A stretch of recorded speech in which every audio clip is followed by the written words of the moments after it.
Assalamualaikum warahmatullahi wabarakatuh. Selamat menyaksikan tayangan kami, Pesantren Virtual 9. Biografi Syekhona Muhammad Kholil Bangkalan.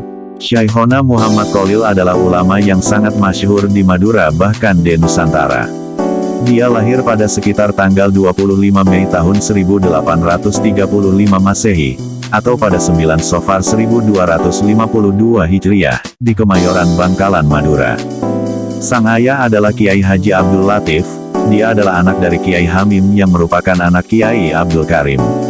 Kiai Abdul Karim dilaporkan merupakan anak Kiai Muharram bin Kiai Asror Karomah, bin Kiai Abdullah bin Sayyid Sulaiman. Sayyid Sulaiman merupakan cucu dari Sunan Gunung Jati. Sedangkan ibunya bernama Syarifah Khadijah. Dia putri dari Kiai Abdullah bin Ali Akbar bin Sayyid Sulaiman. Sejak kecil Syekhona Muhammad Kholil ditempa oleh ayahnya dengan berbagai ilmu dalam lingkungan pesantren. Saat itu Syekhona Muhammad Kholil mendalami ilmu fikih, yakni salah satu bidang ilmu dalam syariat Islam, yang secara khusus membahas persoalan hukum yang mengatur berbagai aspek kehidupan manusia, baik kehidupan pribadi, bermasyarakat maupun kehidupan manusia dengan Allah.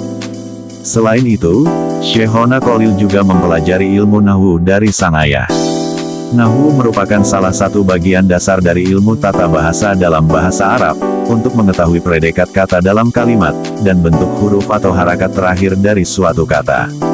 Dengan kata lain, ilmu nahwu mempelajari struktur kalimat bahasa Arab. Ilmu nahwu kerap dipadukan dengan ilmu shorof yang membahas tentang kata-kata dengan perubahan-perubahannya.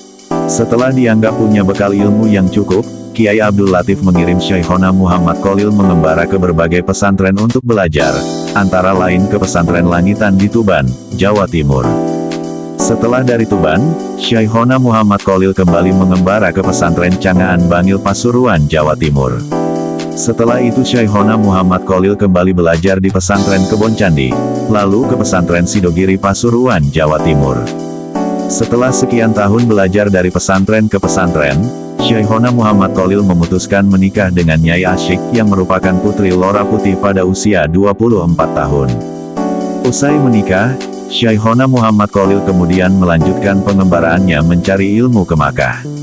Untuk mencapai Tanah Suci, Syekhona Muhammad Kholil menumpang kapal laut sambil berpuasa.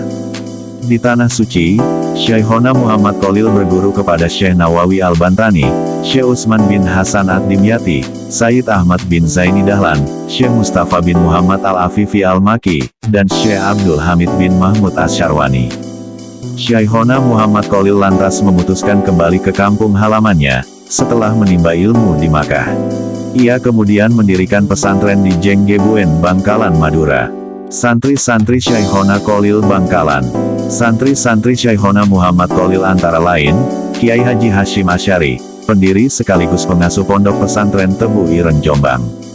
Beliau juga dikenal sebagai pendiri organisasi Islam Nahdlatul Ulama, NU, bahkan beliau tercatat sebagai pahlawan nasional. Banyak kisah hidup beliau yang ikut membantu melawan Belanda dan Jepang. Kiai Haji Raden Asad Syamsul Arifin, pengasuh pondok pesantren Salafiyah Syafiyah Sukorejo Asem Bagus Situbondo.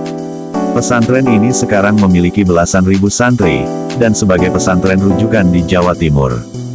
Kiai Haji Wahab Hasbullah, pendiri sekaligus pengasuh pondok pesantren Tambak Beras Jombang.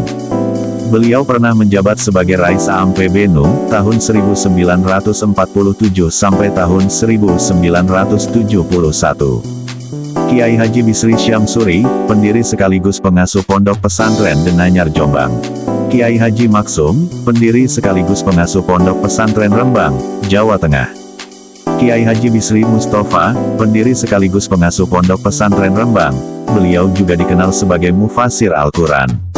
Kitab tafsirnya dapat dibaca sampai sekarang, berjudul Al-Ibris, sebanyak 3 jilid berhuruf Jawa Pegon. Kiai Haji Muhammad Sidik, pendiri sekaligus pengasuh pesantren Sidikiyah, Jember.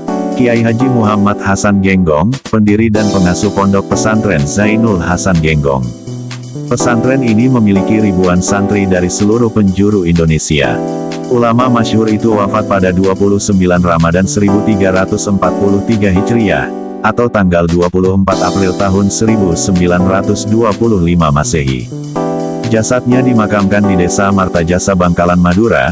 Setiap hari makamnya tidak pernah sepi dari peziarah, baik peziarah dari Madura atau dari luar Madura. Sekian, semoga bermanfaat. Jangan lupa like dan subscribe channel ini. Wassalamualaikum warahmatullahi wabarakatuh.